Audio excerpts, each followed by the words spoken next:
அண்ணன் தம்பி வீட்டுக்கு அக்கா தங்கச்சி நிறைய போறிய. அண்ணன் தம்பிங்கவே உன் கூட பிறந்த பிறப்பு, ரத்த சொந்தம். அவன் உன் மேல காட்டுத பாசம், நீ அவன் மேல காட்டுத பாசம், அதுக்கு ஈடு என எதுவுமே இல்ல. இனி இந்த பிறப்பு திரும்ப பிறப்புமான்னு கூட யாருக்கும் தெரியாது. நீ இன்னைக்கு இருப்பியா நாளைக்கு போவியாங்கிறது அது யாருக்கும் தெரியாது. அண்ணன் தம்பி வீட்டுக்கு போனா அவன் வீட்டுல கஞ்சோ கூழோ ஏதோ இருந்தாலும் அதை குடிச்சிட்டு உன் அன்பு பாசம் அதுல தான் தெரியும்.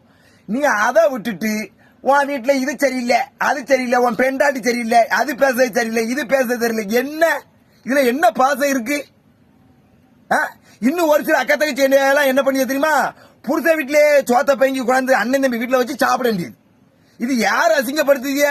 உன் பாசத்தை, உன் அண்ணன் மேல வச்சிருக்க அன்பை பாசத்தை நீயே தான் கேவலப்படுத்துத. நல்லா தெரிஞ்சுக்கிட்டு அண்ணன் தம்பி வீட்டுக்கு போனா அங்க என்ன இருக்கோ இல்லையோ நீ அனுசரிச்சு வரதான் உன் பாசம் என்னங்கிறது தெரியும் 4 பேருக்கு.